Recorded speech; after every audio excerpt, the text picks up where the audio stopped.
Приветик, сори за свет. Пока я собиралась, копошилась, тут настраивала кадр к съемке, вышло солнце, которое немножко сейчас помешает, но, как я вижу, оно уже скоро уйдет, так что будет лучше. Но чтобы не терять время, начнем сейчас, окей? Итак, меня часто спрашивают... Нет, ладно. На самом деле, в последнее время я получила кучу комплиментов от своих подруг по поводу моей кожи. Девочки писали, что у меня красивая, сияющая суперкожа.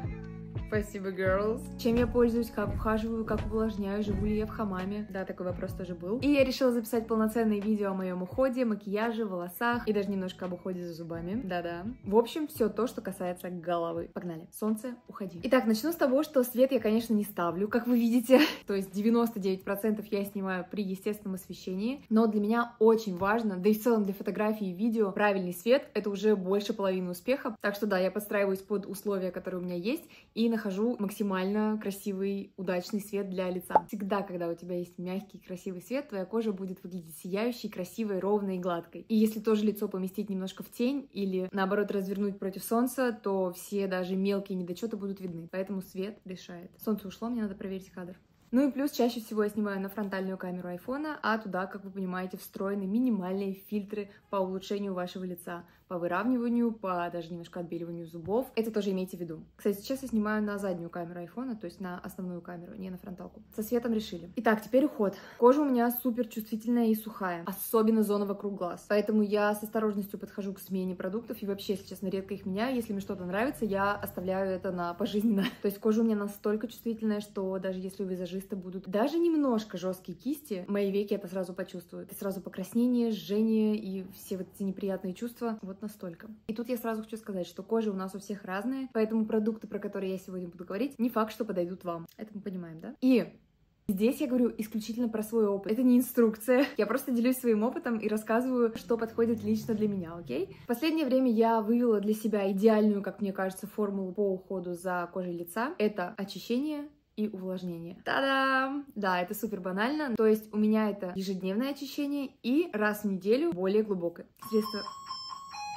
Кстати, это как раз пришло средство для волос, про которое я чуть позже расскажу. Для ежедневного очищения я использую только мицеллярку. У меня это биодерма. Она у меня не вызывает никаких реакций на лице. Перепробовала я тоже кучу разных мицеллярок. Пока что остановилась на ней, потому что это самый безопасный для меня вариант. И так как я уже сказала, кожа у меня супер чувствительная, вместо ватных дисков я использую просто вот такую мягкую вату, потому что ватные диски тоже, оказывается, жесткие для моих век. Представляете, насколько все серьезно? И когда я очищаю лицо, я не тру, опять же, глаза этой ватой, а я, не жалея мицеллярки, полностью пропитываю вату и прикладываю к глазам, чтобы очистить макияж, если он у меня есть. Вообще, в последнее время я тушью стараюсь не пользоваться, чтобы как раз-таки каждый день не смывать это все с глаз. Вообще, стараюсь по минимуму всего использовать как в уходе, так и в косметике. Но о макияже мы попозже. Затем я споласкиваю лицо водой и, опять же, здесь не тру обычным текстильным полотенцем, а промакиваю бумажным. Естественно, к этому процессу я пришла только опытным путем. И, как мне кажется, все эти мелкие детали также играют роль в здоровье кожи. Ну, плюс более-менее правильное питание еще. Сейчас мы с Сашей на низкоуглеводной диете. Саша вообще без углеводов практически. Я все-таки позволяю себе и шоколадки, и рис, и гречку, и все остальное. Также раз в 10 дней я использовала пилинг от Кодали. Гликолевая маска пилинг. На самом деле это даже не пилинг. Если вы делали реальный пилинг сильный, то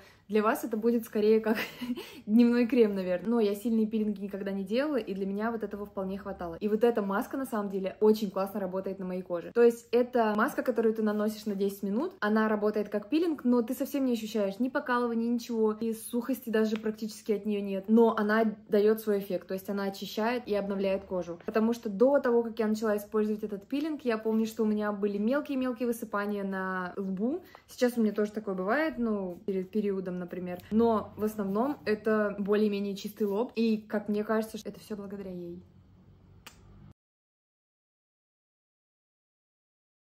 Вообще, мне кажется, успех любого начинания — это регулярность. Эту маску советую делать раз, по-моему, в 10 дней или 2 times a week. Окей. Тут написано 2 раза в неделю, но, опять же, инструкции я, конечно, читаю, но все равно любую инструкцию подгоняю конкретно под свою кожу, поэтому этот пилинг я использовала раз в 10 дней на 10 минут. И чтобы делать это регулярно, я в телефоне ставила напоминание Пилинг раз в 10 дней. Я думаю, что регулярность приносит результаты. Кстати, если у вас есть также любимые средства по уходу за кожей, волосами и телом, зубами, чем угодно, делитесь ими в комментариях. Но даже эти 10 минут раз в 10 дней мне бывает делать лень, поэтому я сейчас перешла на тоник с кислотами от Art & Fact. Заказала на Озоне, попросила родителей привезти и уже даже прошу вторую баночку, потому что как мне кажется, он быстро у меня расходуется. Однако мою кожу он пересушивает. Если пользоваться им часто, здесь вроде бы рекомендуют использовать 1-2 раза в день, но мне хватает раз в 2-3 дня. Потому что если я пользуюсь им чаще, то моя и без того сухая кожа не выносит этого. Пользуюсь я им всего 2 месяца, поэтому если будут какие-то апдейты, я скажу.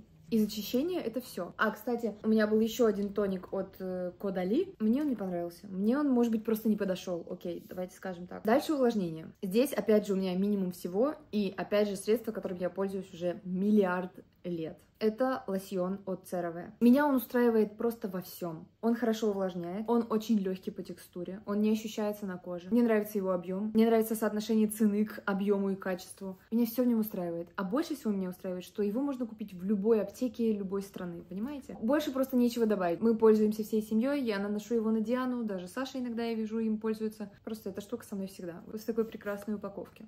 Решила поставить чайник, немножко газ пошумит, окей? Очень сильно захотелось кофе 2 в 1. Хотя есть кофеварка и нормальный молотый кофе. Но вот так. Но однажды был период, когда мне пришлось заменить мой привычный уход CeraVe на другое средство, на бальзам Avène Xeracalme. В этой линейке есть крем, а есть бальзам. Я говорю именно про бальзам. Вот он.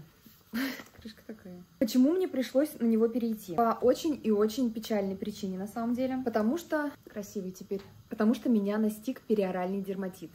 Боже мой. Девочки и мальчики, это... ужас. Это такая штука, которая портит качество твоей жизни, и ты чувствуешь себя максимально несчастным каждый раз, когда ты смотришься в зеркало. На этом фоне, мне кажется, очень легко может развиться депрессия, и, возможно, она у меня даже была. В общем, это отстой. Рассказываю. Периоральный дерматит — это высыпание вокруг рта периоральный, которые появляются с нифига. Опять солнце приходит, потерпим, да, немножко, и чай не кипит.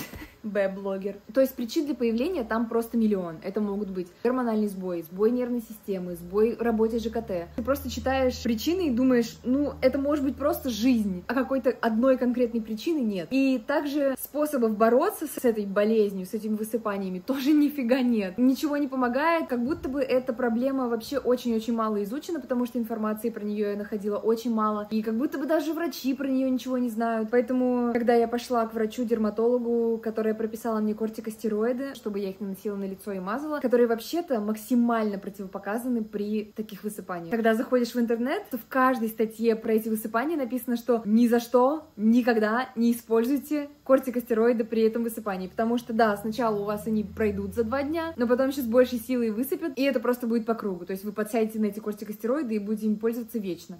Я закипела, как чайник. В общем, да, это какое-то наказание или какой-то сюр. То есть это вроде бы диагноз, который вроде бы существует, но непонятно откуда берется и непонятно, чем его лечить. И ты просто в замешательстве бегаешь от одного врача к другому, который сам не знает, что прописать, но прописать-то ему нужно, потому что клиент обратился. В общем, да, я посетила кучу дерматологов в то время, и бесплатных, и платных, и никто мне не помог особо. Ну нет, временно помогали все средства, которые мне выписывали. То есть эти дурацкие кортикостероиды, которые сразу надо было выкинуть. Также мне прописали пилинг Skinarene. Классная штука, она работала, но, опять же, она очень сильно высушивала, и это было всего на время. И да, кстати, этот периоральный дерматит еще и рецидивирует. Так что, возможно, в будущем, ближайшем или далеком, я не знаю, возможно, эта штука появится у меня опять. И скажу, что если у вас периоральный дерматит, пожалуйста, главное, успокойтесь. Это все проходит, как вы видите. Главное, берегите свои нервы и не расстраивайтесь уж очень сильно, пожалуйста. Я понимаю, это так легко говорить не сейчас, но на самом деле лучше поберечь свои нервы. Я затянула немножко с этим дерматитом, простите, но просто это такая малоизведанная тема, что даже минимальная информация, может быть, кому-то поможет. При том, что эти высыпания, они никакого дискомфорта, насколько я помню, не доставляли. Очень легко покрывались косметикой, на самом деле. Даже моим CC-кремом, которым я пользуюсь, про который чуть позже расскажу. Но вы сами понимаете, что постоянно покрывать чем-то, каким-то кремом, постоянно что-то наносить, что-то закрашивать, замазывать. В общем, вы понимаете, это и для девушки, и для парня будет очень бить по самооценке и вообще по комфорту в жизни. Солнышко, уходи!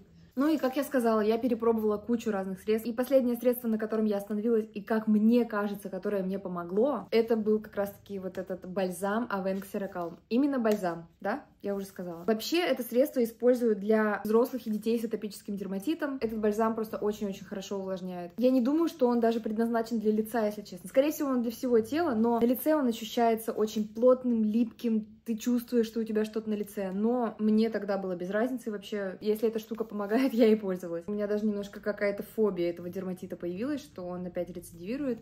Но если рецидивирует, я тебе покажу. Вот такие дела, ребята. В общем-то, из ухода это все. То есть это мицеллярка, тоник или пилинг, увлажняющий крем. Ну и крем вокруг глаз. Да, он у меня есть. Иногда я даже этот CeraVe наношу на область вокруг глаз. Это вот такой крем. Elensilia CPP. Не знаю. Это какой-то корейский бренд. Его использовала девочка-визажист на съемке. Я подметила, что он классно увлажняет и не вызывает у меня никакой реакции, поэтому заказала также себе. Теперь, что касается волос. Волос у меня очень легкий, очень пушистый и очень тонкий на концах, потому что постоянно подвергается термальным воздействием, плойкой и феном на съемках. Мне кажется, что вообще плойки и фены для моих волос это несовместимые вещи. Однако, как-то мы живем с этим. Для защиты моих волос я перепробовала кучу разных средств. Я говорю про термозащиту. И по моему опыту, вся дешевая термозащита — полная фигня. То есть это одно название. Когда я стала пробовать более дорогие средства, то начала замечать разницу. Вообще это не в моих принципах судить о продукте по цене, потому что не всегда дороже значит лучше. Я это убедилась на своем опыте, и я думаю, вы сами это понимаете. Но что касается именно термозащиты, все-таки, видимо, какие-то компоненты стоят, правда, очень дорого. Я не знаю. В общем, из термозащиты у меня вот такой флакончик от TG Bad Head. У него очень сладкий запах, который, не супер мне нравится, но it's okay. И также мне нравится объем 100 мл. Мне его очень удобно брать вручную кладь, когда у меня съемка в другом городе. Что касается шампуней. Если честно, я все еще экспериментирую, и я еще кучу всего не попробовала. Но из всего того, что я попробовала, 100% могу сказать, что очень классно работает для моих волос, по крайней мере. Вот этот шампунь от Vichy. Такой же, но... Сегодня пятница. Сейчас Мула будет очень долго читать молитву. А времечко тикает, а солнышко уходит. Вы позволите мне рассказывать дальше? Такой же подобный шампунь есть, но в красном цвете. Он мне вообще не понравился, он засаливает корни. К этому шампуню я пришла после того, как мой предыдущий шампунь, я уже не помню какой, вызвал у меня перхоть. Перхоть вызываю. И вообще по структуре, по текстуре, по запаху, по всему он мне очень нравится. Я его купила, опять же, на всякий случай, еще не открывала. Мало ли опять наткнусь на какой-нибудь плохой шампунь. Также неплохой шампунь от Elseve, сиреневый с гиалуроновой кислотой. Его очень много кто рекомендует. Я решила также его попробовать. На данный момент меня очень устраивает. И цена, и запах, и он не жирнит, не склеивает мои волосы. Очень легкий. Супер. Дальше. Маски для волос. И тут как раз-таки мы раскроем эту коробочку, которая мне пришла. Потому что я заказала в очередной раз эту маску, которую я думала, что не работает. Но когда я готовилась к этому выпуску, я начала пересматривать фотографии тех периодов, когда я использовала эту маску.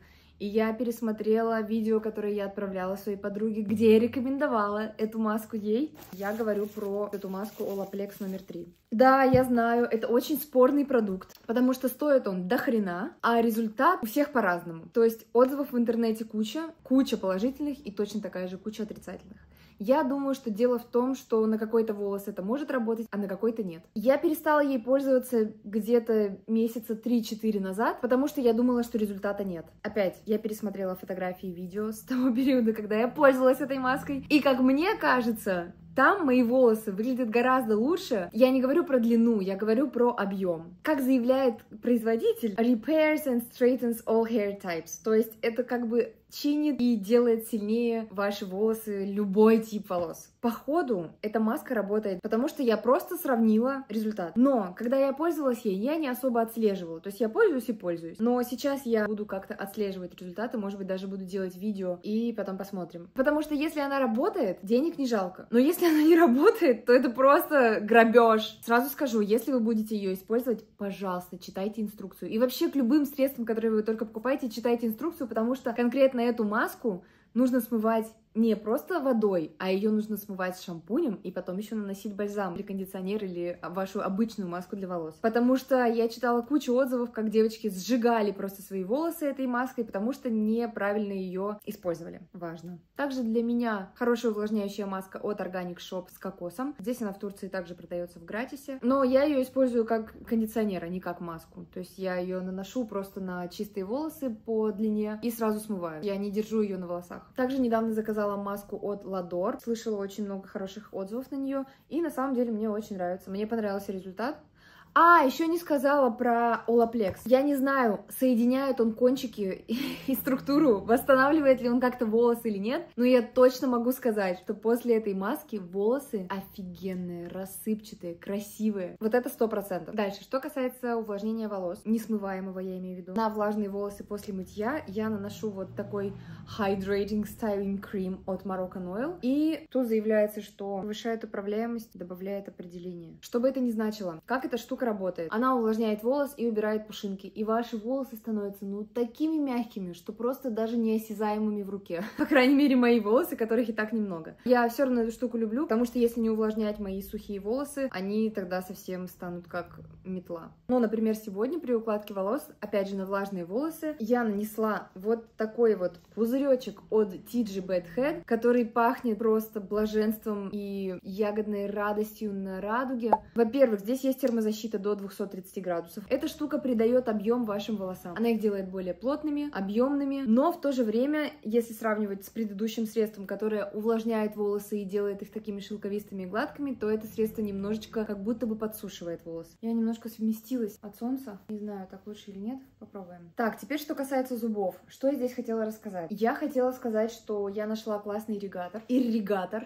Вот такой. От Philips. Классный напор. Воды хватает. Все супер. До этого у меня было два других ирригатора. Один тоже от Philips, но он был пульсирующий, что мне показалось kind of бесполезная штучка. И еще один был за 1000 рублей с AliExpress, который ты подсоединяешь к смесителю. На самом деле это тема, потому что вода безлимитная, вода постоянно течет, напор вы регулируете. Вообще супер просто. Что еще надо? То есть он места даже особо не занимает. Единственный минус, и для меня самый значительный, это то, что он получается стационарный. Там идет специальная деталь, которая крепится на смеситель, которую ты не будешь постоянно откручивать от своего и прикручивать где-нибудь в отеле или в другой стране, куда ты полетишь. Для домашнего использования вообще супер тема. Для путешествий все-таки нужен какой-то портативный, который не привязан к конкретному крану. Но про зубы я больше хотела поговорить про отбеливание. Поговорить и спросить вас, потому что сейчас я решила опять обновить отбеливание зубов. И когда я рассказала стоматологу здесь в Турции, что я использую это отбеливание, он сказал, что вообще-то мы в Турции уже этим не пользуемся, это вообще-то уже прошлый век. А мне-то нравится. И я вот решила спросить, что тогда не прошлый век? Я использую гель отбеливалку от Opalescence. Есть 10, 15 и 20%, сейчас у меня 15%. Это гель, который ты наносишь на капу. Капа изготавливается в любой стоматологии, и стоит это, кстати, не так дорого. Вставляешь на зубы, и конкретно для 15% геля его нужно держать на зубах 4-6 часов, то есть вы можете либо лечь спать с ним, либо носить между завтраком и обедом, либо между ужином и сном. В общем, любой промежуток вашего дня 4-6 часов нужно это выдержать. Что мне нравится в этой несовременной отбеливалке? Это то, что я могу контролировать результат. То есть, чтобы зубы не отбелились до цвета унитаза, ты просто останавливаешься в нужный момент, когда тебе уже хватает белизны. Это если сравнивать с кабинетным отбеливанием, где результат, как мне стоматологи сказали, непредсказуем. Я не делала кабинетное отбеливание, но там ты не сможешь регулировать. Да, у тебя будут белые зубы, но ты не знаешь, насколько белые. Но эта штука не отбеливает пломбы, коронки, вообще любую искусственную поверхность в ваших зубах, только живую эмаль. В принципе, это любое отбеливание не отбелит, ни кабинетное, ни домашнее. Я слышала сейчас, что многие пользуются этими стикерами, полосками для зубов. Возможно, это тоже тема. Если вы пользовались, пожалуйста, напишите, нравится вам или не нравится. Но даже если это прошлый век, I don't care, мне нравится.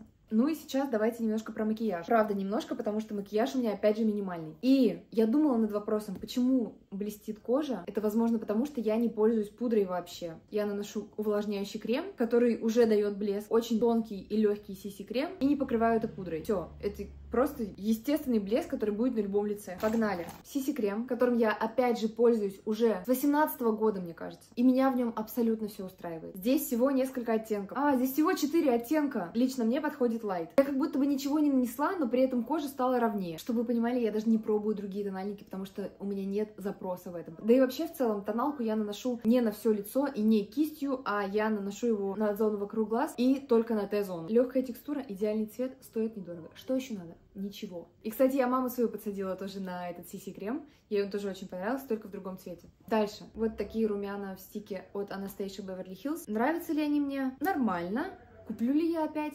Never. Почему? Я очень люблю кремовые румяна. Но, покупая кремовые румяна, я что жду от продукта? Что я им тапну на щечку, и продукт хорошо и равномерно распределится. Что произошло с этим стиком? На первый взгляд он идеальный, потому что очень удобно брать с собой. Во-вторых, цвет офигенный. Мне очень нравится этот цвет. Это оттенок Soft Rose. Во-вторых, или в-третьих, на другом конце есть кисточка, очень плотно набитая с искусственным ворсом кисть, которая на первый взгляд кажется просто идеальной для нанесения такого типа румян. Но что происходит на практике? Я наношу румяна на щеку, начинаю растушевывать кистью, и румяна либо совсем стираются, потому что кисть слишком плотно набита, либо она размазывается очень неравномерно. Так что задумка продукта обалденная, но как будто бы он не работает. В любом случае, они у меня почти закончились. Скоро я буду покупать новые, поэтому я сейчас в поиске кремовых румян, желательно в стике. Очень много кто рекомендует румяна от Rare Beauty by Selena Gomez. И еще я бы хотела попробовать румяна от бренда Missha. Там был классный стик в красивом цвете. Если у вас есть рекомендации, пожалуйста, напишите мне. Только не Fenty Beauty. Там, мне кажется, нет моего оттенка. Хотя, если вы знаете какой-то классный оттенок Fenty Beauty, тоже напишите. И последний продукт, в принципе, в моем макияже, это гель для бровей от Anastasia Beverly Hills. Мне нравится, но вот этот объем, это мини-объем, который я купила, это какой-то если честно. Потому что здесь его настолько мало. Это как больше как пробник я купила. Но мне нравится, что он бесцветный, он классно фиксирует. Все меня в нем устраивает, кроме вот этого мизерного объема. И скоро, возможно, я тоже буду что-то новое, какой-то новый гель для себя пробовать. Так что, если вы знаете какой-то классный гель для бровей, напишите. Только не Пуси. Пуси я здесь в Турции не куплю, если вы только мне его не привезете. Ну и все, в принципе. Пользуюсь вот такой кисточкой, которую я загнула. И сейчас пользуюсь одной вот такой кисточкой, чтобы растушевывать эти румяна, для которых не работает их собственная кисть. Все. У меня даже в косметичке ничего особо нет. Есть вот такие еще стразы, которые мы с Дианой клеим себе поднять настроение. Иногда я редко использую кисть для нанесения, но вообще-то больше я люблю пальцем наносить. Вот такие заколки и пинцет. И тут у меня еще сережки. Все, пусто.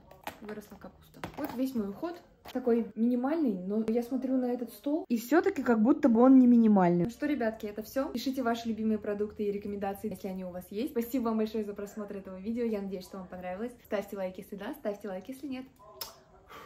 Пока! Надеюсь, свет нормальный был.